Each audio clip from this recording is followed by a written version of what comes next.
wọ́n kéré o, wọ́n kéré sí nọ́mbà wa.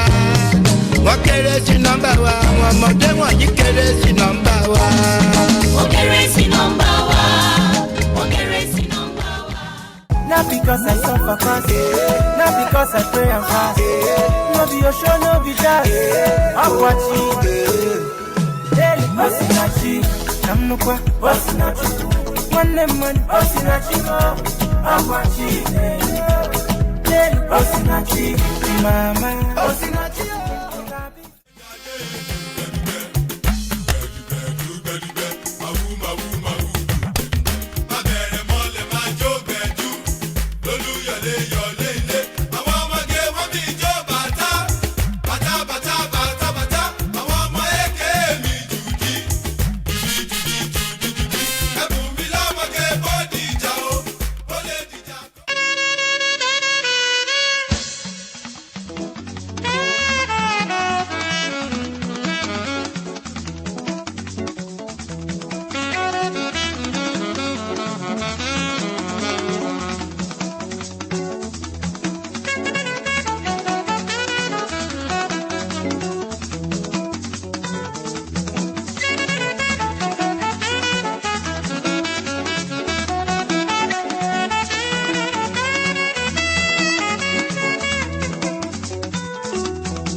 Wọ́n kéré sí nọ́mbà wa. Wọ́n kéré sí nọ́mbà wa. Àwọn ọmọdé wọ̀nyí kéré sí nọ́mbà wa. Wọ́n kéré sí nọ́mbà wa. Wọ́n kéré sí nọ́mbà wa.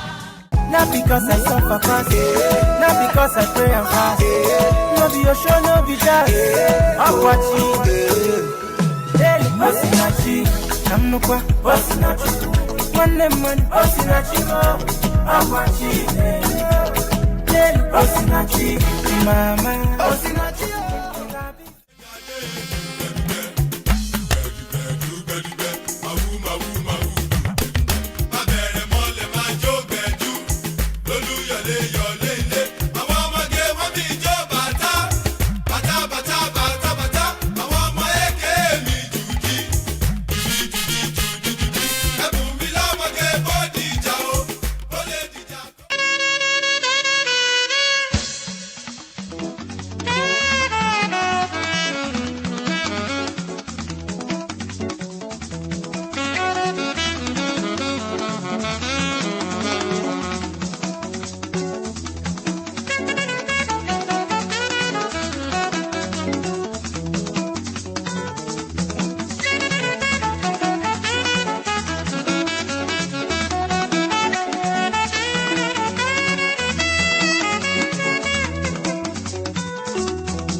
Wọ́n kéré sí nọ́mbà wa.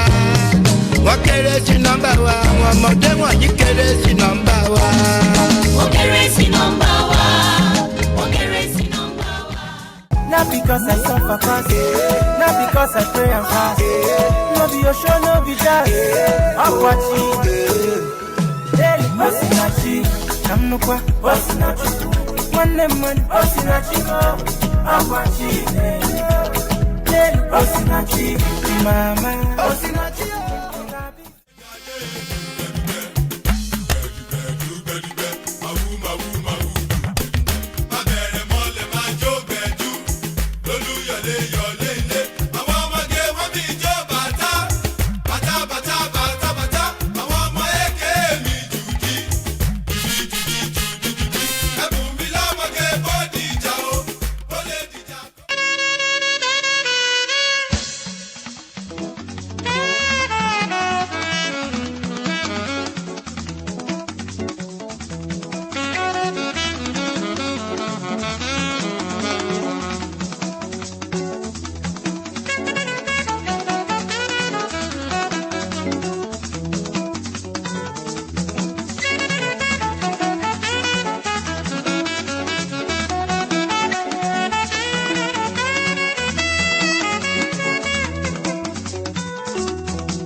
Hi everybody. Hi Paul. Hi Tamiloa. Yeah, hello. Hi, welcome. I think we've got another couple of panelists still to join us. Do either of you have PowerPoints or anything that you're wanting to share, or are you just speaking straight to camera? Yeah, I have a PowerPoint I want to share. Okay, so I'm just wondering, can we make sure, our LSA hosts, can we make sure that Paul has access to be able to share his screen? Are you able to do that, Paul? Is that working for you? Yeah, should I try it now? Yeah, go on, why not? Okay, Just all right. while we wait.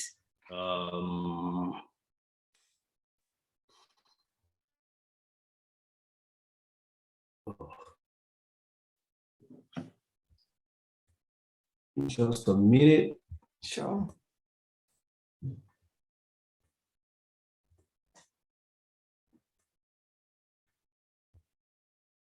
Yep, okay. Any luck with that? Yeah, we can see it. That's great. Brilliant. Yep. Nice. Yeah. Good, okay. good. Yeah, so yeah, we've got that I should stop sharing now. Yeah, okay. Thank you. Yeah. Okay, stop share. Good. Yeah, that's working. And Temilaloa, we seem to have two of you, which is lovely, but I've got one where I can see you and one where we've just got your photo.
So I think we've got one more participant to join us. At least I've not heard back from the fourth participant, but certainly Paul Tamalalola and one more who's supposed to be joining us. So we'll just wait for them to arrive if that's okay. Okay. And then we'll get going. We'll just give people a couple of minutes. But if they're not Looks here, like I want to quickly go out and come in. I'm not sure the background I'm using is cool. Maybe I should just leave it natural. What do you think? the background is fine. Like we can see the conference sort of sign. So Okay, well, that's okay. Good. Yeah, that's fine. Don't Yeah. worry. All right, thanks for the feedback. Yeah. No problem.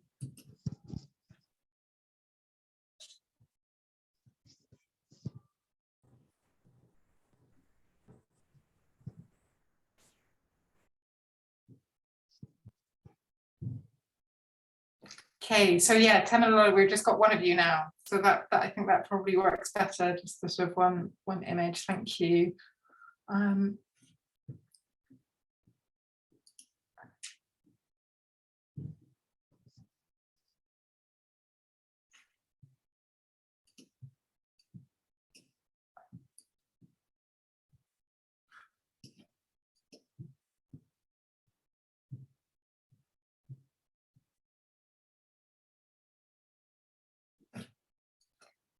Well, we're at about sort of 5 minutes in, so I'm going to assume that our third panelist is going to join us and is just coming late, because I have heard from them, they've sent me their bio, so I think let's just make a start. If you guys are ready, is that okay to make a start, Paul? Oh no, we've got, okay, yeah, is that okay?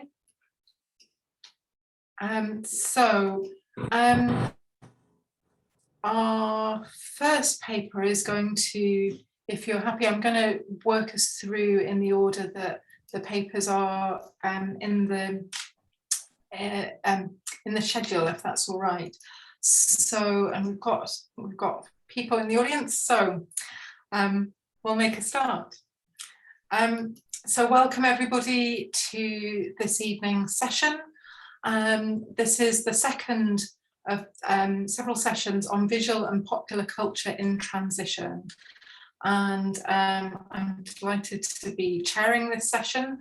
What I'm going to suggest is that we take the two papers, I'm hoping 3 papers in turn from our speakers, and hold questions till the end. But obviously, as you're listening to questions, you might find that as you're listening to the papers, if questions come to you, feel free to put these in the chat or in the Q&A. I'll keep an eye on those for our speakers, but we'll, to make sure we give each speaker plenty of time, we'll work through the papers in turn first, and then we should have time at the end for questions.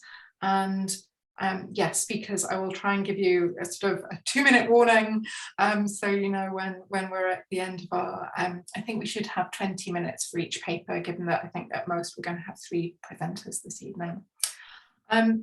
So our first speaker this evening is Temalola Mediji. I'm sorry, I hope I've pronounced that right, but welcome, Temalola.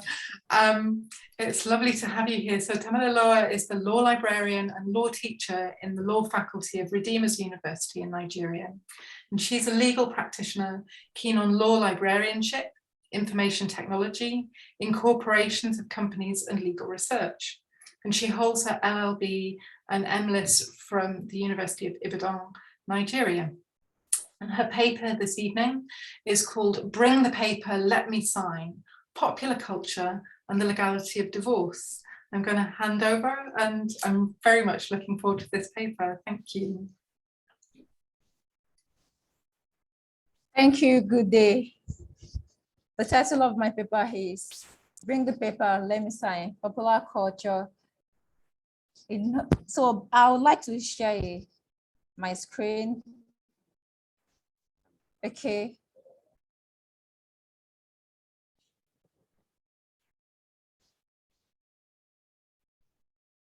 Okay. Bring the paper, let me sign, Popular culture and legality of divorce in Nigeria. First, before I proceed, I would like to tell us what the paper is all about. The paper discusses about the dissolution of marriage in Nigeria as against the way it is portrayed in Nollywood. First, we have two types of marriages in Nigeria. We have the statutory marriage and the customary or traditional marriage. And the third one, which people also accept as another type of marriage, is the faith-based marriage. It's faith-based in the essence that it has to do with the church or the mosque or the light or the place of worship where the bride or the groom is, especially the bride in Nigeria. So it's actually faith-based, and the statutory marriage is the one that is recognized under the Act, and it's statutorily bound between a man and the woman. Statutory marriage in Nigeria simply means a monogamous marriage, while the customary marriage or the traditional marriage is the one that is contracted under the belief system of the intended couples, especially the bride. The other one is the faith-based marriage. Like I said, it can only be recognized under the law if it is conducted in a licensed place of worship, and that can be found in the section 24 of the Marriage Act. They actually give a place to be licensed. So if a place to be licensed in Nigeria to conduct a marriage, then the marriage becomes a statutory marriage under the Act because it is conducted in the licensed place of worship. However, in Nigeria, we have parties to a marriage.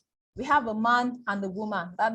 We have that in Section 3 of the Same-Sex Prohibition Act 2013, which says that the marriage has to be between a man and a woman. In Nigeria, we do not have a same-sex marriage in Nigeria. It's not allowed. Then aged marriage, the party has to be 18 and above.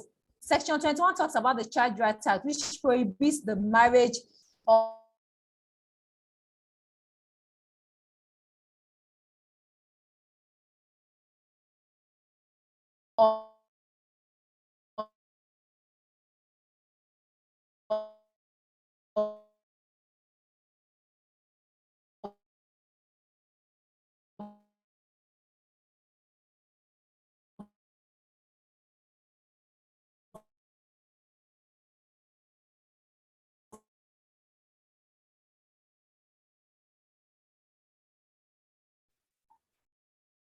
Oh, Tamalola, you seem to have broken up. I don't know whether you can hear us. Oh, we seem to have lost Tamalola. yeah, it looks like the network is playing. Yeah, okay. Well, let's wait and we'll let her kind of get back in. If she doesn't get back in the next couple of minutes, Paul, maybe, oh, here we are, she's back.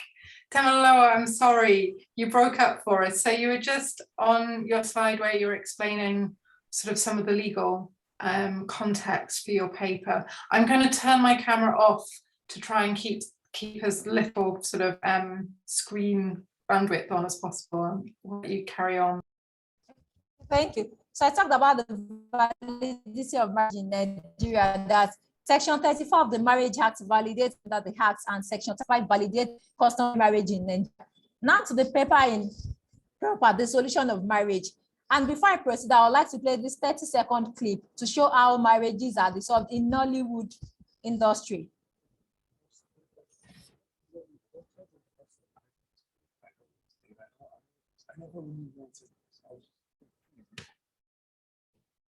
Amaka, you have to sign this. Thank you. Divorce in Nigeria. A divorce is the statutory dissolution of marriage by a court of competent jurisdiction in legal proceeding, which requires a petition from a petitioner.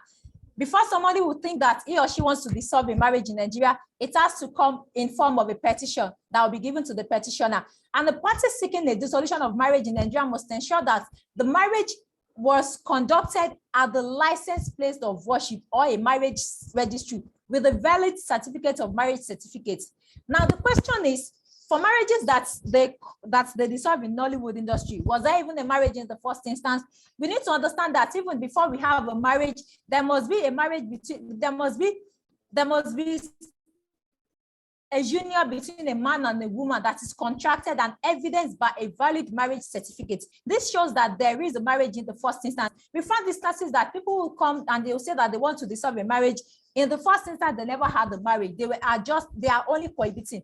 And the fact that a man and a woman are living together, giving birth to children or producing children does not mean that they are married if it is not recognized under the law or under the custom of the bride or the groom, as the case may be. Now, I'll move on to the digital flaws in the dissolution of marriage. Marriage as portrayed in Nollywood industry shows that a party can just wake up one day and leave the marriage if the party is exhausted or if the party is tired of the marriage. So Nollywood industry shows that any of the party can just leave the marriage whenever they are tired of the marriage.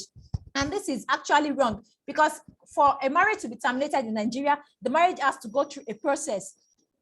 And in Nollywood industry, this paper examines 3 Nollywood movies, and they are based on their ranking as the movies on dissolution of marriages in Nigeria. The first one is Breadwinner. The second one is The First Scheme, and the third one is Demi. All these 3 films were produced in 2019, 2020, 2021, and 2022. And there's a common denominator in Nollywood movies: issue of signing paper, issue of bringing a paper. First movie, Breadwinner, that I analyzed says, I had already signed my part and I advised you do too. I've signed those papers and I'm going to sign it, babe. The second one says, have you filed for the divorce? Has she signed? Because I know your wife won't sign that thing easily. This is divorce paper. This is what you wanted in the first instance. And the third one is, and please do me a favor, please sign your divorce papers. Tell them I'm waiting for your divorce papers. If you check all these things, we have a common denominator in Nollywood, which is about bringing a paper to the spouse and telling the paper to sign it. The paper could come in a form of maybe A4 sheets or any paper and in a brown envelope, and they will give it to the party that, okay, you sign this thing and I sign this thing, which actually is the wrong process of dissolving a marriage in Nigeria. For a marriage to be dissolved in Nigeria, the marriage has to go through the process, a court proceeding, before the marriage could be said that it is terminated in the first instance. And another thing that Nollywood has projected is the effects of digital flaws in divorce proceeding in Nigeria. Because of the information that a lot of people get on Nollywood, they believe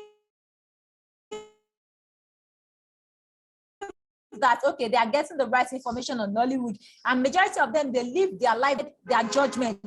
Now we found out that there's always a misrepresentation of facts and reality in dissolving marriages in Nollywood, like the one that we said that, and then please do me a favor, please sign your divorce paper. This is a misrepresentation of fact and reality in the sense that, and there must be a respondent. There must be a petition, which is the question that the petitioner wants the respondent to answer. And the respondent has to do this within a period of 28 days after the receipt of the petition from the petitioner, or 30 days as the case may be, depending on the jurisdiction or the time, depending on the jurisdiction. So Nollywood has made it so easier that once you are tired of the marriage, you can just tell your spouse that you're out of it, not following the process. There must be a petition and there must be an answer to the petition.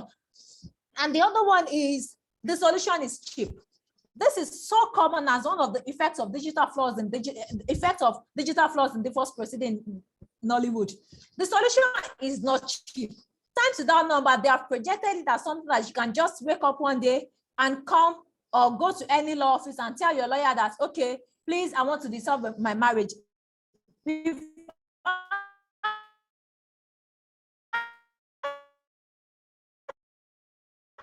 So many instances that clients even come to our offices and they tell us that we should just prepare people. Get married in Nigeria is way cheaper than to dissolve 40,000, 50,000, depending on the registry that you are visiting. But to dissolve a marriage, you can spend as high as 600,000, 1 million. It is not, depending on the firm that you are visiting, it is not something that is so cheap, like handing over a paper to your spouse to sign. Then another thing is societal stigma. Nollywood has projected in the way that if the spouse wants to divorce, especially a woman, there's this stigma that's, okay, this person is on house cut, this person is useless, this person is a prostitute, that's why she wants to leave the marriage. Meanwhile, you can dissolve your marriage without even your neighbor knowing about it. It's the business between you and your court. However, court is a public place where anybody can come and get your information and use it for maybe research purpose or anything. So any information in court, it is no longer private. But but what Nollywood has projected is that what would the world say about it if they hear that if dissolving a union, things like that. Then we should also note that before we dissolve a marriage in Nigeria, there are grants for the solution of marriage in Nigeria. And the sole grant per se for the solution of marriage in Nigeria is that if the marriage has broken down irretrievably, that's found in the Matrimonial Court Act, Cap 7 of the Laws of Federation 2004. That's the only ground where a marriage can be terminated in Nigeria. However, Section 1513 provides other lists which can be used to dissolve a marriage in Nigeria. The first one is consummation. And we need to understand that if there's a marriage and there's no consummation in that marriage, the marriage has broken down irretrievably. However, if there's consummation, even if it's just once in that marriage, the marriage cannot be assumed to be broken down irretrievably because there is a consummation, even if it's one. Then adultery. Adultery is another ground that a lot of people base their dissolution of marriage on. And as at March 2022, statistics shows that 95% of marriages in Nigeria are actually based on adultery. One thing about adultery is that adultery is very hard to prove, in the sense that before you could divorce marriage based on adultery, you need a co-adulterer, which is the second respondent. And because adultery is a spouse and the adulterer to come in public and admit that, okay, they ensure that there is an adultery in the first instance, that means the petitioner will be infringing on their privacy. That means the petitioner will breach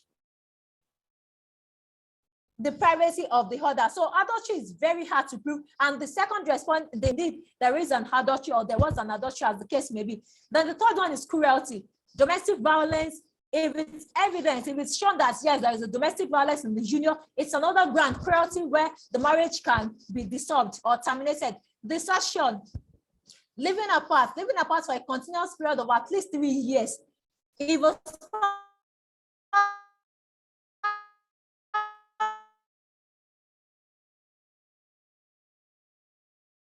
that left us for like 3 years, it's assumed that the marriage has broken down irretrievably, and it's another ground to dissolve the marriage. It's another ground listed in Section 15 that left the marriage for a period of years without any traces, without any contract, without any contact. It is presumed that the person is dead already. So another ground, a marriage can be dissolved. A marriage can be dissolved in Nigeria. Then termination. That's grants for divorce under the statutory marriage. Then grants for divorce under the customary marriage. In customary marriage can be dissolved in 2 ways: the judicial method and non-judicial method. The judicial method is going to the customary court or family court to dissolve the marriage, and the non-judicial method is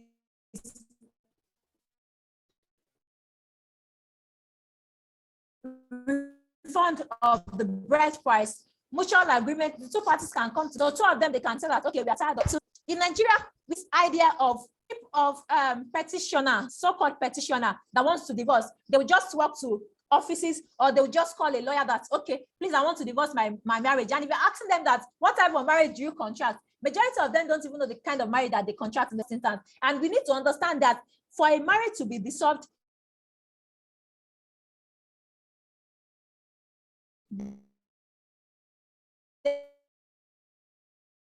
there must be a contract. One of the grants stated you can simply walk out of it. It is nothing that you just do by waking up one day and signing a paper. No, it has to go through the process. Cheaper safe, but dissolving it. That difference between the dissolution of marriage as portrayed in Hollywood and what is obtainable in the Nigerian legal system. Dissolution can take up to 1 or 5 years, as the case may be, and it depends on the jurisdiction. For example, now Lagos State, to dissolve a marriage in Lagos State, they will use nothing less than 3 to 4 years to dissolve a marriage in Lagos State because of the jurisdiction and the large amount of marriage cases that are coming into court. As if some other jurisdiction, maybe like Iwo in Osun State, Shagam in Ogun State too, they have it's faster in those places because of the kind of cases that they attend to daily. So jurisdiction matters, and it should be noted that in dissolving a marriage has just jurisdiction. You can marriage in Ibadan, Nigeria, for instance, and dissolve it in Kano. It has just one jurisdiction. So that can happen in any of the states, and it can only be conducted at the high courts, at the state high courts. Then another thing is that contracting statutory marriage in Nigeria is relatively straightforward, but dissolving it is not as simple as projected in Nollywood. Dissolving a marriage in Nigeria, whether statutory or traditional, is not as simple as waking up one day and handing over a divorce paper as being portrayed by Nollywood to any of the spouse to sign. No, it has to go through the process of a petition and an answer to a petition. Then the solution of marriage is complex. Yes, it is very complex. And in most cases, it is dirty. It is messy, because things that even the third party should not know will be reviewed in the course of the dissolution of marriage in Nigeria. Thank you. Thank you very much indeed, Tamalolowo. That was fascinating. And I can see we've already got several questions in the chat, and I have questions too. So we'll hold those over until we've heard the next few papers. But thank you for a really fantastic start to this panel this evening. Thank you. So our next speaker is Paul Onanuga, who is with the Department of English Language and Literary Studies in the Federal University Oye Ekiti. His research interests span Nigerian hip hop, new media discourses, and popular culture. And his paper this evening is called Shackling Immorality: Religious Tropes, Ecumenical Figures, and Marginalizing Politics in Queer Nigerian Creative Productions.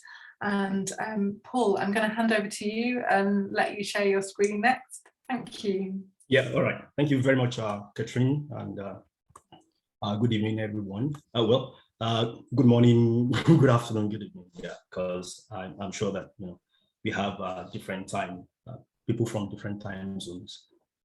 Yeah, like you said, the title of my presentation this evening is Shackling Immorality.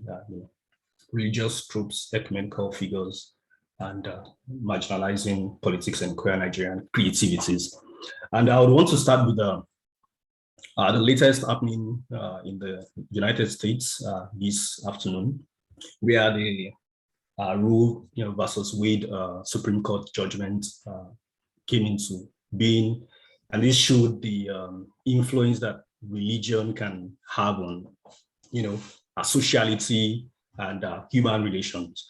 And of course, this is directly relevant to my discussion this evening, because in the Roe versus Wade decision, which came up this evening, we saw how religion, which was played up by the Trump administration in the US, led to the choice of judges, and now you have the attendant influences in how determining how people relate. And so now they say that abortion is illegal, and that women do not have rights to take such decisions. So when you look at my title, which talks about shackling immorality, the IM in immorality was intentionally put in brackets, because I want to see these religious influences or the impact of religion on queer livability as coming from two main dimensions. Is it that religion is seen as aiding the shackling of immorality, which constitutes the dominant perception of queer sexuality and gender orientations in Nigeria? Or is it that for the religious figures, they get shackled by their perception of their roles as gatekeepers, such that in deciding what is moral or immoral, they themselves are blinded to the necessity of recognizing the humanity of these queer personalities or individuals. So let's see. All right, I wanted to extend my my slide, but somehow it looks as if the I'm unable to. Anyway, let's go on. What's obvious in Nigeria is that queer visibility is really still a fragile thing, and that's because there are several things that make queer sociality difficult, and largely because of the socio-cultural opposition to queerness. And of course, a lot of these, apart from being sociocultural, also come from the dimension of legal constraints. For instance, in Nigeria in 2014, you had the Same-Sex Prohibition Act, which makes being queer or practicing anything that is shown as or is perceived as encouraging same-sex relations as being illegal.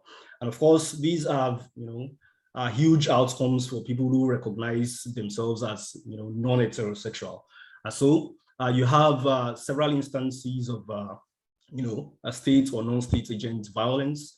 You have impacts on their health, and several other aspects of their lives, such that they are unable to really be themselves or be true to their sexual orientations. And so in most cases, you found these representations mainly from creative productions. These span literary text, movies. And of course, while there are lots of studies, for instance, Green Scenes has done an extensive inquiry into queer cinema in Nigeria and by extension the African continent. You also have people like Van Klinken, you have Obadari, who have explored the intersection of religion and queer livability.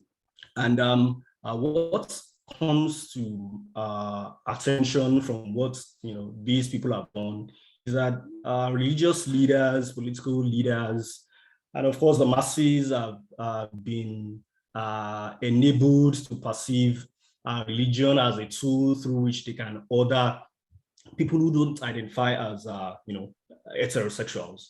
So heteronormativity, of course, becomes the vaunted orientation, while non-heterosexual orientations are pushed to the margins. But of course, looking through literature too, you also identify that there are several scholars who have come up to say that this ordering of queer sexualities or identities actually colonial hangovers from the moralistic laws by Britain, which is seen as the these giants who actually aided this ordering of queer sexualities, particularly because in most pre-colonial African communities there was the recognition, even if not overt, acceptance of queer identities. And so, but let me go straight into things that I pay attention to.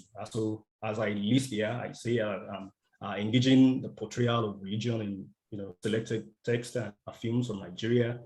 And I'm particularly interested in how these queer characters react to religion and the performance of their sexuality and identities. And then I want to also see how ecumenical figures like priests, fathers, and what have you, are presented in these materials, and what their contributions are to the sustenance of discriminatory practices to people of queer gender and sexual identities.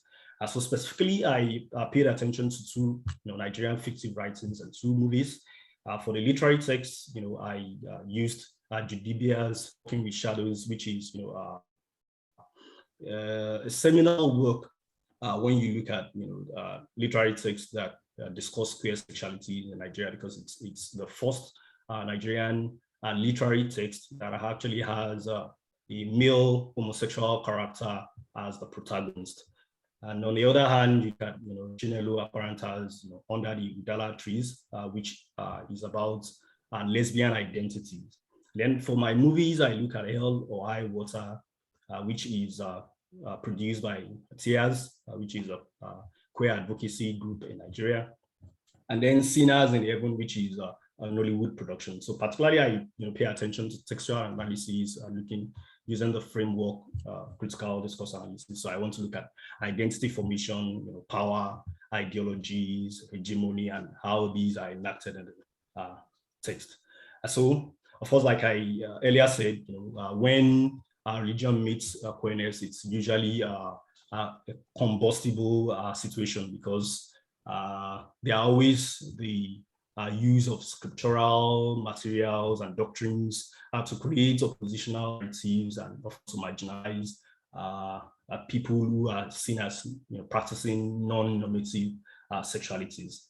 And so basically, I split my discussion into two. The first part is at how religion has been internalized by the characters in these materials, in this data, and such that they resort to self-victimization. While they want to assert their agency as queers, but because of socialization, which is quite powerful in identity formation, so for a lot of them, they still fall back to their background as Christians or Muslims, religious people, and so they go through a lot of psychological turmoil. And then, it becomes difficult for them to really be dominant, to be assertive of their identities. Although for a lot of them, eventually they had to, recognize that these things are natural, their feelings, their emotions are natural. And so as much as, they've been subjected to all sorts of ways to make them renounce their identities, they see that it's impossible for them to do so. And then the other part is where I look at, these ecumenical figures, religious figures like priests and, Muslim figures, and how they act as gatekeepers in, perpetrating homophobia and in instilling, feelings of rejection of, of fixing sexualities, more or less. And so when you look at self-victimization in these characters, you find that, through socialization, a lot of them become critical of, performing their sexual agency. They are, asserting themselves as queer. And so you see, for instance, in the character Ijeoma in Under the Udala Trees, Adrian, the protagonist in Working with Shadows, Bolao in Hell or High Waters, and of course, Sister Jane and Udoka, who are all subjected to different degrees of psychological turmoil and trauma because of their queerness or exposure to it. And so you see reliance on religious tropes. For instance, queer is represented as being an abomination that is punishable by rejection or spending an eternity in hellfire. So because these are beliefs that these people grew up with, they feel that by continuing in what they perceive as immoral, that they are in serious trouble. And so for a lot of them, they subject themselves to punishment and rejection, and they contextualize these in the hope of successfully battling and fixing their other orientation. And so for these characters, they go through different phases of rejection, self-victimization, but eventually they accept themselves and become true to their sexualities or to their identities as being queer. And so, and of course, this goes through the four data. For instance, Ijeoma and Adrian eventually make peace with their sexuality, while Ijeoma settles with a lesbian partner, although only with the knowledge of her mother and her daughter. Adrian, on the other hand, has had to escape from Nigeria, but relocate to the UK. Others are not so successful. For instance, Bolao is broken and he feels rejected. But he got to a point where he recognized that he had only been being untrue to himself as queer. On the other hand, where you see religious figures as gatekeepers, you come across use of religious cycles, where you find moralization against on sexuality and gender identity, and of course these religious figures therefore determine what sexual identities which ones are acceptable and which ones are to be rejected. And so, and of course, you see in a very pathetic situation under the Udala trees, where religion is used to justify homophobia. So for instance, a lady, Adana, was burnt to death just because she was caught in company of another lesbian partner. And so you see that religious figures also serve as initiate violence against people who identify as being queer. And for instance, in Working with Shadows, again, you see Pastor Matthew, who's said to have had success with issues like this, where issues like this is talking about being queer or being homosexual. And so even for some of these characters, other characters, they find it difficult to mention being gay or being homosexual. So it says issues like this. And so, and what tool are we talking about through which he gains these successes? This is through exorcism. And of course, you find exorcism being used across 3 of these materials. So you have deliverance sessions where pastors flog these characters to beat out the demon of homosexuality or being lesbian out of them.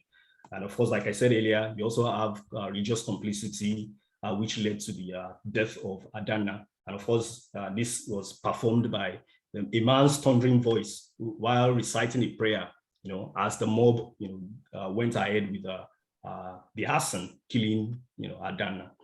So, but you also find counter narratives, and I say that in this context, you have outsiders, taking control of the narratives about homosexuality. In Working with Shadows, for instance, Adrian's wife looked to justify or to just reason out what was happening to her. She found it difficult to believe that Adrian was gay, and so you now find this way of tolerance where she probably would have felt better if Adrian had cheated with another woman instead of being with a man. And so in such context, you see that religion is complicit because if religion, these people being religious were still tolerant of cheating with another woman as against cheating with another man, and then what really is religion doing? And so it shows that the virtually reactions are largely because these victims are homosexuals. And interestingly, in the other movie, Sinners in Heaven, you also find Reverend sisters who didn't see any problem with enabling abortion, which of course in Catholic faith is really not permissible. But they enabled abortion, but they found it difficult to believe that another reverend sister could be lesbian. So it shows you that there is politics to sexual and identities, and there are ideological reasons behind them, such that religion is not always strong enough to be used as a template in deciding which sexuality is acceptable or otherwise. And so, but of course, you also find it in real life where there is this Nigerian pastor, Jide Macaulay, who was the founder of the House of Rainbow, which is reputed as the first LGBTQ, house of worship. And in this church, you see that this pastor uses Christianity as a way of letting other queer people be accepting of their sexualities, and they talk about love. And if generally we say as Christians that God is love, and then why do we limit the extent of this love if the love cannot be extended to people who don't identify as heterosexual? But to also show that this is a difficult thing, eventually Jide Macaulay had to run away from Lagos, where his church was cited, and now he's resident in the UK. And this line of action can also be found in the materials. For instance, like I said earlier, Adrian had to also flee Nigeria for the UK. And so, well, just a very short clip to show you how outsiders are also taking charge of the narratives around them. And this is from Bobrisky, who recently had a housewarming exercise. You just listen.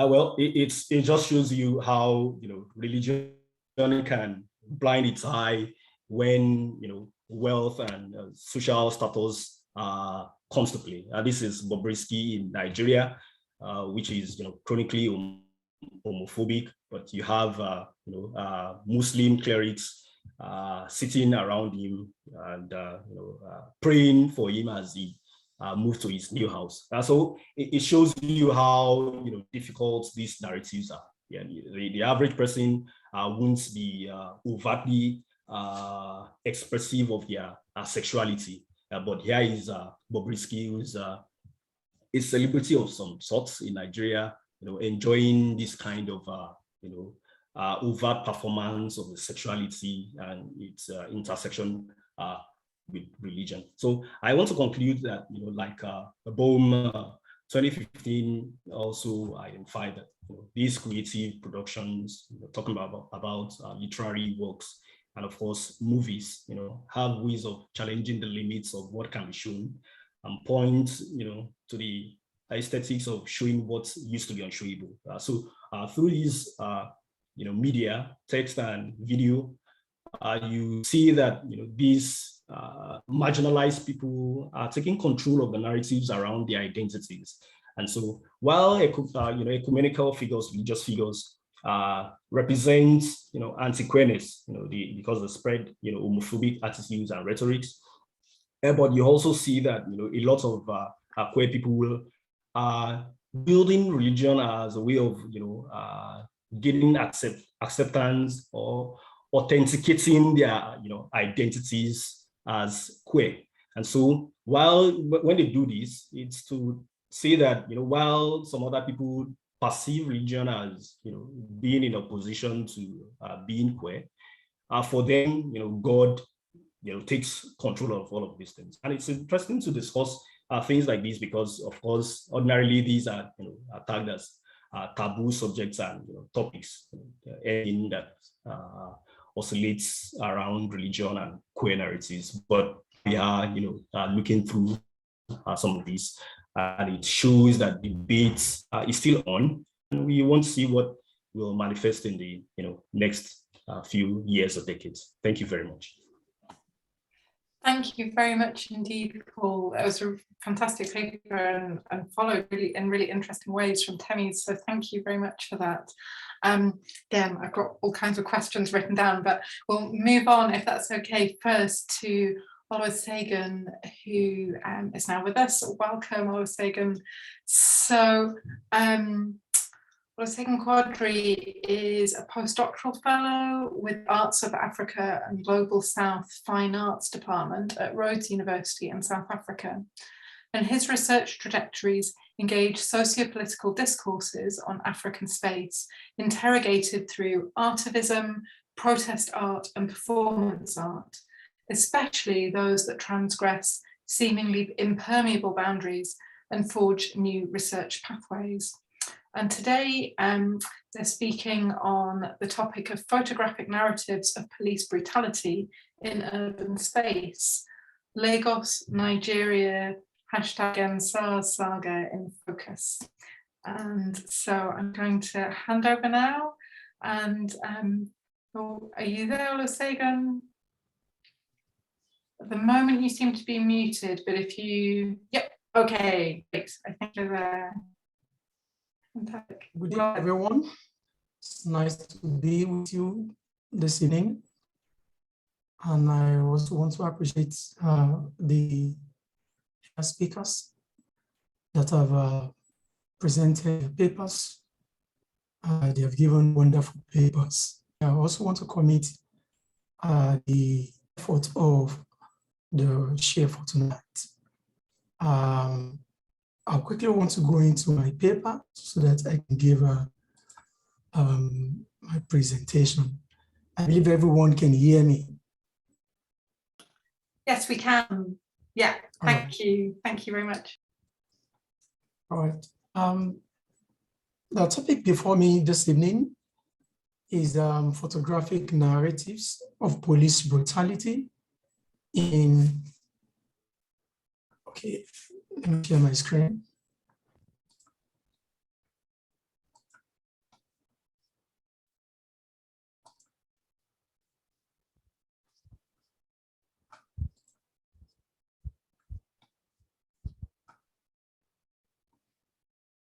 Can you see my screen now? Yes, yes, we can. So my topic once again is photographic narratives of police brutality in urban space. Lagos, Nigeria, hashtag NSAS saga in focus. Once again, my name is Oluwasegun Quadri, and with the Heart of Africa and Global South Fine Art Department, Rhodes University here in South Africa. There is a proverb which says, "He who lives in glass house should not throw stone." And this is a metaphor for the cognitive and mental flaw of police excesses in Africa, who decorate themselves as beasts of no nation. The fundamental human right of the masses and the values placed on human lives are complicated, and they have become fluid as a result of the brutality, torture, and torment that has been passed across onto the masses. NSAS agitation was never foreign to Nigerians before 2020, which was tailored towards exposing human rights violation of the Special Anti-Robbery Squad officers of the Nigerian police. Prior to the NSAS movement, there had never been any movement to protest police brutality in Nigeria. We have only had diverse experiences from different groups in which Amnesty was one of the groups that has been protesting on a solitary effort towards agitating for the stoppage of brutality in Nigeria. The movement became conspicuously popular in October 2020 when the video of a young man that was ostensibly fired at by the officers of the Special Anti-Robbery Squad, SAS, in an hotel at Ughelli, Delta State, when it surfaced in public domain, and this was captured by BuzzFeed News in 2020. These incidents ballooned into a nationwide protest and bloodbath, which led to later culmination of some of the youths that protested against human rights violation of the SAS operatives. And as a result of this, the peaceful ambience of the country was turned into an opera, and this led to massive protest via the social network platform, Instagram, Twitter, Facebook, and other social network handle as a platform of protesting against the abnormalities of the police. Research on visual art and the urban space have engaged the role of art as a form of tourism, investment possibilities, cultural preservation, and wealth accumulation, especially in Lagos, Nigeria. However, little scholarly focus has been paid to the engagement of photographic representation of activism, protest art, and socio-political questioning in urban space.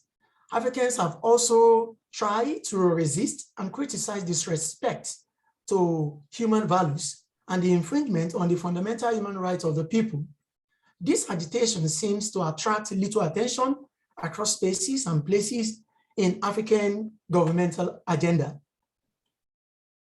This paper illustrates the photographic narratives of 2020 NSAS protests to expose police brutality, corruption, extortion, and compromise in urban space, especially in Lagos, Nigeria. The objectives of this study are guided by the following. Number one, it interrogates how the photographic imagery resonates the agitation of protesters. Two, discuss how the photographic memories resonate the communal disagreement with police brutality. Then three, it depicts 2020 hashtag NSAS protests as a peaceful campaign through photographic narratives of social political agitation in Lagos, Nigeria as a counter-narrative. 3 corresponding research questions were formulated alongside the objectives that have been stated for these studies. The study is a qualitative and descriptive in approach, and it engages polysemous visual representation that is rooted within connotative meaning to interrogate socio-political issues in Lagos. Within the construct of this research, visual semiotic theory has been adopted, which this research hinges on. And visual semiotic theory is a systematic application of sign to visual art, which was developed from the works of American philosophers, Charles Sanders Peirce, 1834 to 1914, and a Swiss linguist scholar, which is Ferdinand Saussure, 1857 to 1913, in the late 19th and early 20th centuries, respectively. Semiology posits that cultural expression, which can be language, art, music, and film, composed of signs and signifiers. So this suggests that there's a sign, there's a signifier, and there's an interpretation. And the interpretation in which the sign is passing across will definitely bring a specific feedback that is expected. And its meaning is beyond its literary self, as confirmed by Adams, 1996. Sign making in its interpretation and the development of conceptual tools helps to grasp arena of cultural activities. Photograph, as an important genre of artistic rendition, is a channel of disengagement from other artistic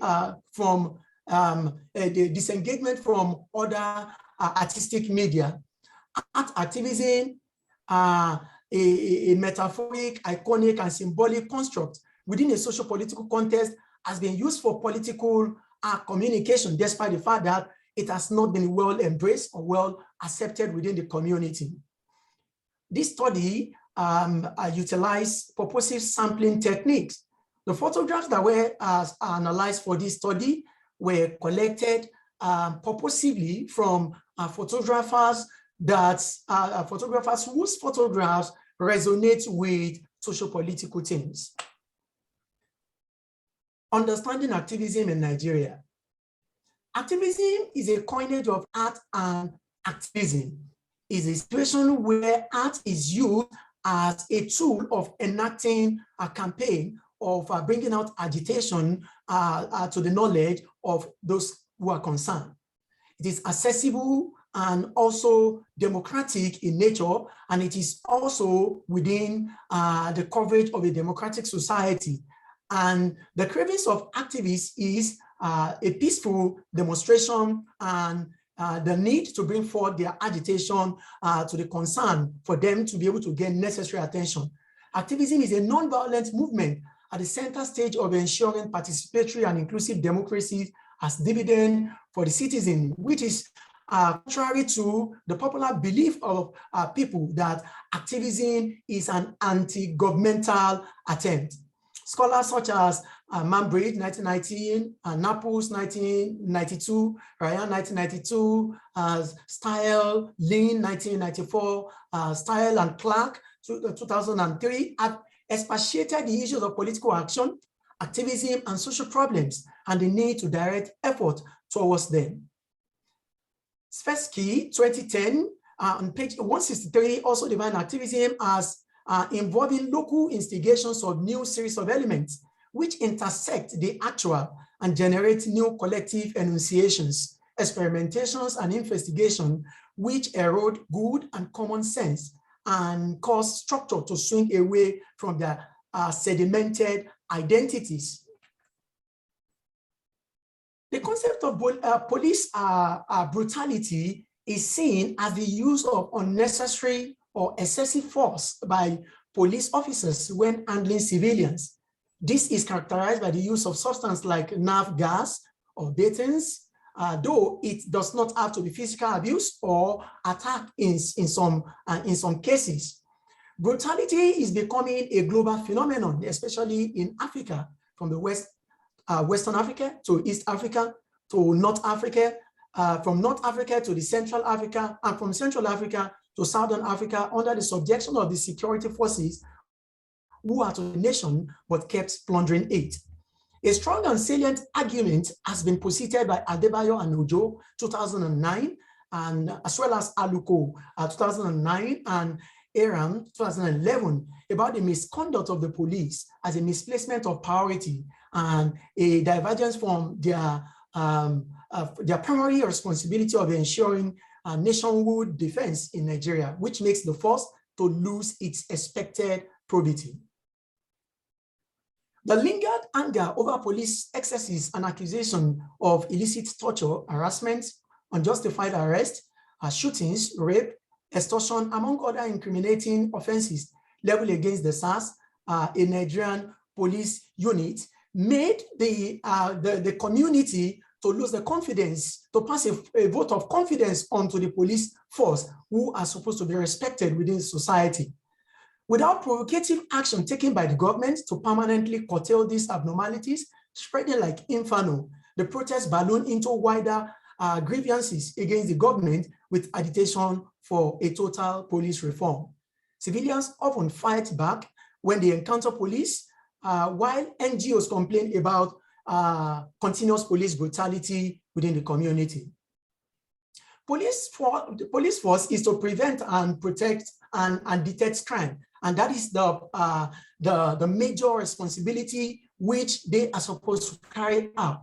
But Grunwald and Peck in Chukwu et al. Have asked that the police institution have the police institution have been created to enable an ambience environment for the citizen to live into. But on the contrary, the complaint and the agitation that is coming from the citizen is not falling on the right part of the hair of the police force, and this is contrary to the constitution of the nation, and this is rather seen as a marriage before the police, and it is also seen as something that is not tangible when the police the police administration consider this. Going by their unrepentant disposition, the sight of police officers anywhere in Nigeria, especially in Lagos, irrespective of the circumstances, send fears down the spines of the people, as documented by Chukwu et al. 2020. Photographic narrative is an upcoming genre of art which the youth are embracing recently, and which is going into popular acceptance within the country. It is also seen as a visual imagery. And visual imagery is a channel through which messages can be universally communicated faster than textual narrative, because the symbols, it communicates to people rather than taking the time out to read the text. So photograph depicts action. It also depicts movement. It captures demonstration in a more salient way to elicit response from the audience. Difficult barriers can be broken beyond the borders of limitation as well as restriction. The photograph that has been selected in these studies are analyzed below. Number one, resolute and fearless youth. This photograph was captured by one of the photographers named James Osoyin, and it's titled Ensas Afin. Afin in Yoruba language means an albino. An albino, someone with light skin, just as you can see it in this image. And this albino is fronting the agitation against police brutality, and they were singing to show their concern for the need for the government to stop the excesses of the police. So this team of protesters were led by this man, whose skin was used as a palette and platform of signage to reflect the agitation and grievances against police brutality. Writing on the skin was engaged solely by him as a connotation and metaphor of personal pain and concern for the success of Ensa's struggle, which suggests that for the youth to have come out to hear their view, to also protest on the street, is not something that is that easy for them, but they've decided to put that upon themselves as a sacrifice which they want to make for their nation. Body art becomes a visual narrative through which critical issues in the society were exposed to attract possible attention and solution. The focal figure, as captured in this photograph, raises a hand of solidarity for the stoppage of brutality and denial of fundamental human rights from the citizen. And lastly, there, the photograph appears as polychromatic hues with several forms of imagery expressing peaceful agitation and demonstration in urban space. Then the photograph also proceeds to capture archiving memories of NSAS. The photographic imagery which is depicted on the screen right now is a monochromatic photograph which was used to archive pungent memory. The photograph is a tattoo art which was inscribed by one of the protesters during the NSAS protests. The masculine naked torso with the tattoo inscription NSAS is resolute enough to have gone through the pain to have allowed the pen and the needle to be used to write NSAS on his chest as a means of memorial to continually remember the support and the agitation for NSAS. The signage is situational in relevance to the social-political contestation against police brutality protests, and this is portrayed as a single hue photograph. The theme of metaphor was also captured in chronicling the past cases of brutality in Nigeria and also situating this into the reality of the present NSAS movement. Emphasis was also placed on self-determination. Aesthetic appearance was also figured out in the photograph through a set of golden necklace dripping down the neck of the figure as a embodiment of adornment. In NSAS narrative, there are different classes of people that participated in the NSAS agitation, and this brings my discussion to this image that you can see here, which is discussed under a subheading "Clouding Metaphor: Protest Beyond Age Classification." And what this depicts is that the NSAS narrative was not limited to the youth alone, just as the adults were keen to participate in this protest. So also some children followed their parents to the point of this agitation, and they also participated in this protest. This girl that is holding a banner, though in her consciousness, she may feel that she's catching a phone, but in the real sense, she doesn't know the aftermath of what she's doing in the actual sense. The NSAS poster she's lifting up drips paint, and which suggests a metaphor for the blood spillage of innocent masses in the den of the police calling for justice. The protest is not limited by chronological age, and the need to break the edge of limitation and social-political differences through the synergy created by Nigerian youth in NSAS agitation was also depicted in this picture. A minor craving for a better Nigerian in tandem with the adult demand is also a means of support towards the requisition of the adult team. The NSAS agitation also captures the need for Nigerian youths to be emancipated from the grip of Nigerian police brutality.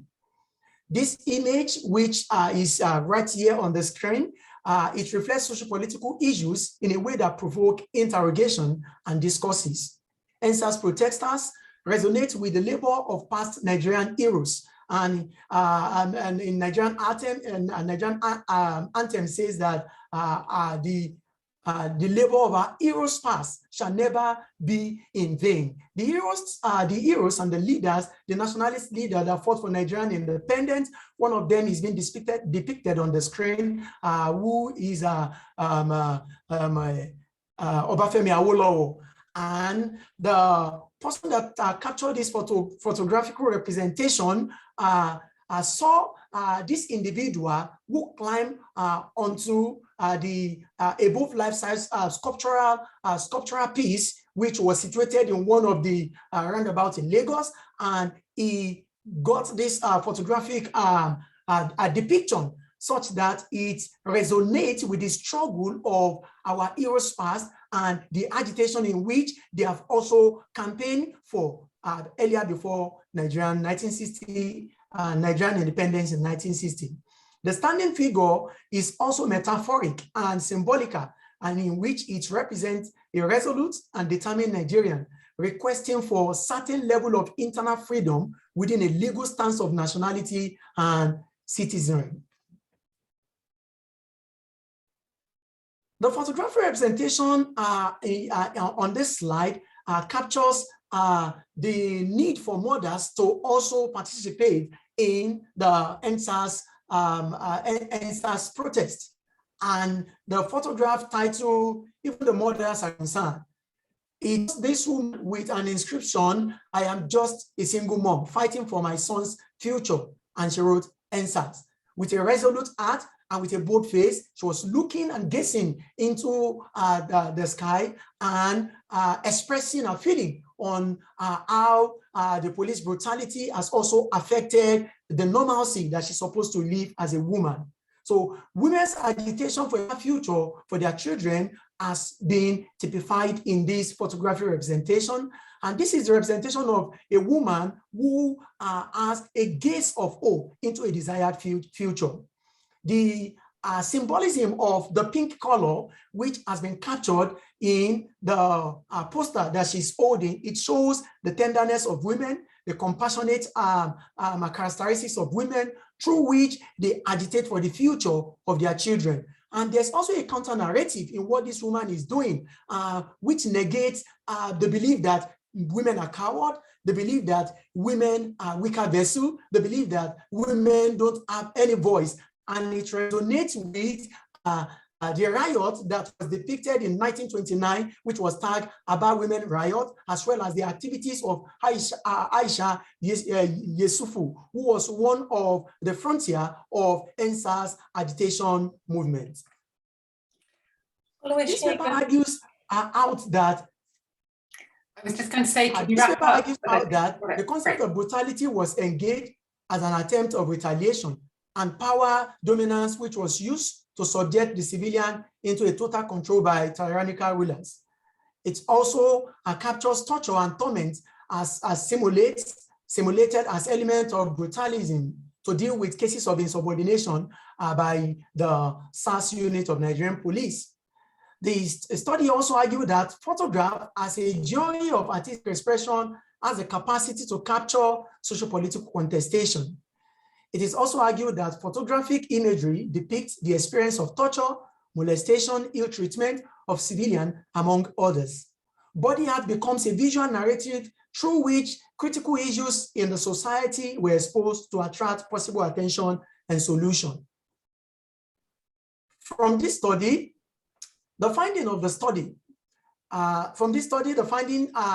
it was discovered in this study that photograph has the potential to chronicle dreadful experiences and the threat to the fundamental human rights of the people in communal urban spaces. It also advocates for social transformation, and photographic imagery is a productive tool of documenting experiences that disconnect people from their freedom and helps advocate for social justice. As I conclude, NSAS movement has come to stay in Nigeria. But a lot of people still look at it that NSAS movement has fizzled out because it has connected and dovetailed into other areas of political issues. NSAS narrative is a movement which has also connected to other areas of political concern and which makes it a contestation which has a continuous engagement and conversation. Thank you very much for listening. Thank you, Olusegun. That was fantastic, really fascinating. So thank you again to all three of our speakers. And Olusegun, if you're able to stop sharing your screen, and then we can bring everybody back together on the big screen. And I've been collecting up, we've got some questions in the chat and also some questions in the Q&A. I'm going to start, I think, with the questions in the chat which came in early. And the first for you, Tammy, we've got two here, so I'll just kind of ask them both together if that's okay, and let you pick them up together. So is there a message of morality that resonates in Nollywood's projection of dissolution of marriage in Nigeria? And also, is it possible that Nollywood's depiction of divorce is an adaptation from Hollywood? I don't know if you have had a chance to think about these questions.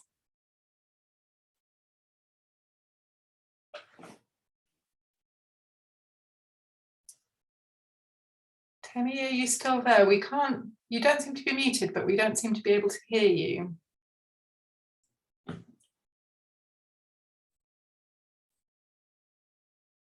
I'll tell you what, should we go to the question for Paul and then we'll come back to Tammy's question if that's okay. So we've got several questions, Paul, for you.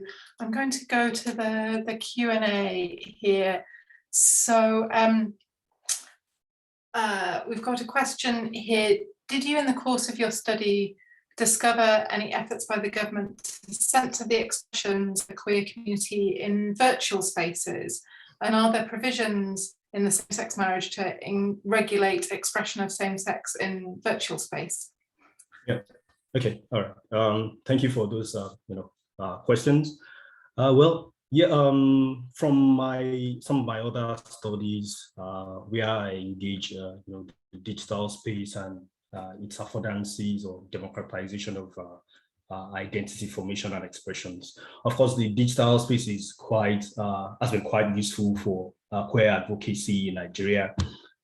In fact, I found it quite interesting to find people who outed themselves, who showed everything about themselves. So there wasn't any form of censorship of the identities. Of course, you still have some other, handles. I've been really working with Twitter, to be honest, and Twitter is quite expressive.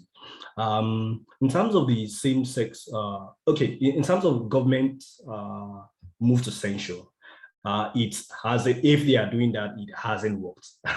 Yeah, because you have loads of expressions on Twitter, particularly. Currently, I'm working on Instagram. I've had a little challenge with Instagram because most of my studies, I try to be ethnographic, try to get as much details from people of the queer community. Unfortunately, on Instagram, they haven't been responsive. I've only been able to work, with the visualities, the affordances on Instagram. But I must assert that the digital space has been quite superb in terms of queer advocacy in Nigeria, in terms of representation, in terms of identity. For the other question where you talk about how the SSNPA, how the government is looking to enforce it online. Even if they want to enforce it, it's going to be a little difficult. And this is because, on the digital space, people can decide they're anonymous, which means that, for you to be in pursuit of them is almost going to be, difficult. But what I also found interesting was that in May, there was the first, open, overt, protest against, the legal instruments against queer identities in Nigeria, and then the latest move to go against cross-dressers in Nigeria. And these people were in the open, and the government is really not doing anything. Maybe because they are overwhelmed with some other issues, or maybe the reality that it really doesn't make any sense to censure people's sexualities and identities is turning on them. Maybe. Yeah. Thank you, Paul. Tammy, are you back with us? Can we? Yeah. Okay. Shall I ask those questions again? Yeah, go for it. Yes. The first question is, there is no morality in what Nollywood is projecting, in the sense that on the ground of just signing a paper and walking out of a marriage, it shows that even if a couple or maybe even if a party is hiding under anything, the person can just wake up one day and present that paper and sign and go. Meanwhile, the couple has to be, the party has to be responsible to what he or she has opted for in the first instance. So like, by presenting a paper to sign and just go out of the marriage like that, it doesn't project, and there's no moral in what Nollywood has been projecting. There's no moral in it. They have to go through the normal process, and in that sense, maybe there will be it depends on what they're actually fighting for. It depends on their reason for dissolving the marriage. Then the court can intervene. Then on the other one is I think divorce. What is the way on how to correct the misconception? This is what we are doing. We have been telling people that, okay, Nollywood is just for entertainment. You don't have to follow every information on Nollywood. Just follow it. Just see it as a form of entertainment. You don't have to go through it. If you are confused on anything, ask a lawyer. If there's a legal aspect that you don't understand, consult a lawyer. Contact your lawyer. That's why you have a lawyer there to answer your legal questions, not Nollywood. Nollywood can never give you a solution. Online solution is different from solution in reality. And the other one that I have here, that yes, Nollywood, they are projecting Hollywood. It is in Hollywood that they sign papers. In Nigeria, in reality, we don't sign paper in reality. You have to go through the process of a petition, and answer to the petition, you get your NICRI, and later you get your absolute. And after this, the marriage is terminated. Divorce NICRI, divorce absolute, and after that, the marriage is terminated.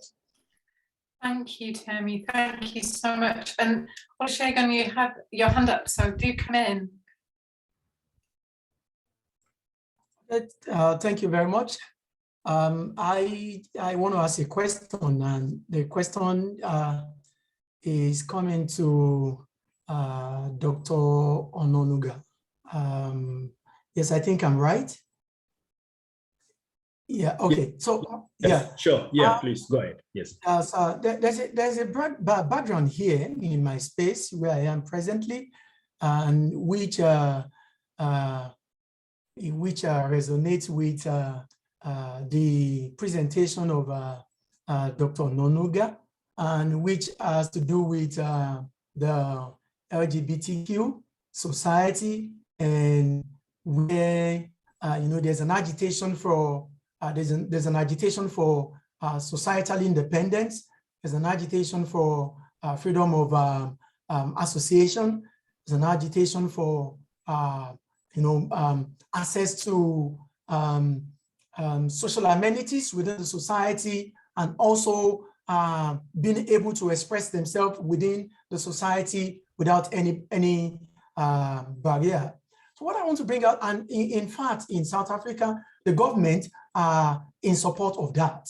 And when you get into the classroom, when you get into a certain environment, you need to be careful before you express yourself, and you also need to respect the right of the individual. So one of my questions is this, is that how can the Marxing tradition, the concept of Marxing, M-A-S-K-I-N-G, masking tradition, be handled in Nigerian society with respect to the freedom and the right of the LGBTQ, in which queer is one of the population? So that's my first question. Okay. Well, if I'll respond to that, in terms of masking traditions, I mean, part of what I said earlier was about the fact that, existing studies, talk about the contestations between, they historicize queer relationships within the Nigerian space or within the larger African space. And so part of the things that they've identified, you look at the works of Godiu, you look at the works of Professor Ajibade from OAU, you look at the works of, there are several works on it that talk about the fact that, being queer is traditional to the African space. While there are lots of writers who have made it look as if it's a Western thing that was introduced into the African space. But there are lots of studies that talk about the existence, the presence of queer people in pre-colonial African societies. And Nigeria, for instance, you look at northern Nigeria, where you have the Yandauda community of transvestites and homosexual men. And these are people who have always been existing with the larger Hausa community. You look at well, not particularly lesbian relationship, but in the Igbo traditional setting, where you had a woman who probably is unable to bear a child for her husband, or the husband is dead, and then she brings in a younger wife. She marries him. She marries her. The woman has relations with some other men, and the babies that come forth from the union are seen as belonging to the older woman. So you have more or less consensual, woman to woman relationship that is licensed by the society. And of course, within the Yoruba part of Nigeria too, you also have transvestites, Ogun priests who dress, or Shangu, who braid their hair, wear skirts. And then of course you also have references to homosexual relationships, even in the Ifa couples, as shown by Ajibade. And so it shows that when we talk about traditions, traditions evolve. And like I said earlier, the evolution within the African or Nigerian space has largely been because of European or British moralistic codes, and it's happened in Britain too, where these practices were there before, and then religious fervor, they felt they are to sexual performances of sexuality and then these moral codes came up. And people, like I argued in the work, you had ecumenical figures who felt that they had the ability of deciding what was right and what was wrong. And so if we want to unmask, like we are doing, for instance, for people who are interested in decolonization, we want to see how you can go back to the past, the tradition, and then you unmask instead of masking the tradition. All right, thank you very much. Then the second question, which you have also touched a bit in this, but you mentioned something about decolonization. Yeah. And when we're looking into the decolonization concept, what you're working on is actually pointing towards that. But this would be a more personal question, but I don't know if you don't mind. Yes, and the question is this. Yes, yeah. The question is this. You see,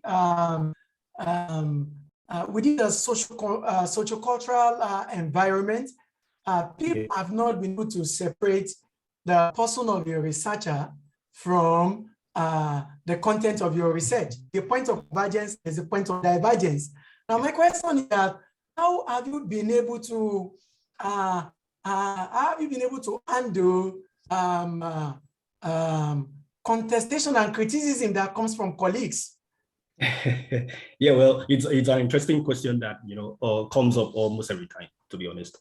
And what I say is that I'm very hard because I believe that all human beings really have the right to express themselves as long as they don't engage in criminal activities, things that are outlawed. In terms of queer sexuality, I believe strongly that there are people, it's just natural to them. It's not something that you willfully form. These are things that people do. It's just natural. They have the tendency to fall in love with people of their sexuality. I mean, whose business is that? Yeah, so what I say is, well, I recognize that this is what these people are. I mean, just accept their humanity. And then, of course, I tell you, if you are really inquisitive, I like women just like any other heterosexual, man. Yeah, and I think so. Thank you for the question. I think there is one other question in the chat box. Yeah, that's right. I wonder if you could answer that. Asked We have about 5 minutes. this is double standards in terms of how this religious behave. Of course, that was the essence of the other part of my discussion where I talked about clerics being gatekeepers, and of course how reactions show that while there is a recognition of the use of these scriptural codes and all, they are still they find some things more accepting, and then they denounce some others. And just like the video from Bobrisky showed, if I don't want to be bigoted, but how Muslims can react when they feel that you are subjugating any of their religious beliefs. But there you find Muslim clerics praying for a very obvious homosexual transvestite person, and it's how more hypocritical can you get? Thank you. Thank you, Paul. We have one question as well for you, Olusegun, which is in the Q&A, and maybe we just have a couple of minutes, but I think it'd be helpful to answer this if you've got time. So they ask, I'd like to know if social activism is the same as social movement. So is there a difference between social activism and social movement? And is NSARS social activism, or is it social movement?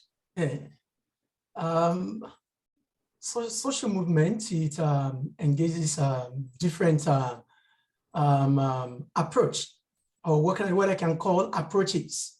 And these approaches falls under the big umbrella of movement. Movement is not just an aspect of expressing agitation.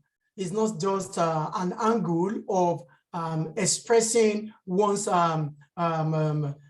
contentions, but we have a diverse platform where you see that people are coming up to express themselves in a way that the government or the party that message is meant for them to be able to get it clearer. And if I must refer back to NSA's narrative, we discovered that there are different approach that was used in resonating or passing across the message which the people want to pass across. We have some people who were using praying as a medium, where they get to the venue and they were praying in their own understood means of communicating to God. We also see some people that were dancing. We had some people who were also some people there were also they were there and they were using photograph, and some other people were using different medium. So a movement is bigger than just a particular group of people who are doing a particular thing that is not going beyond a particular region or a location. But when we're talking about movement, movement has a wider coverage. It has a wider coverage, and it is something that is well known to people within and outside the terrain where that particular agitation or contestation is being expressed to the people. And one important thing which a movement will do is to be able to achieve the aim, of which that movement was established, to pass across the aim and to be resolute enough to be able to achieve what they want to achieve, irrespective of the bar or the limitation that may come their way. So movement, it's cut across every aspect of activism, agitation, or means by which people, they hear how they are concerned. Thank you so much. That's really, really helpful, clear explanation. We're out of time. This has been such a rich conversation. I wish we had so much more time. I still haven't got to ask my questions, but before we end, I'd just like to thank our three speakers again. It's been a delight. Thank you so much. Thank you for sharing your work. And I look forward to sort of reading more, hearing more from you again in the future. Yeah, thank you. Goodbye, everyone. Thank you so much. Thank you. Nice presentation. All right, thank you.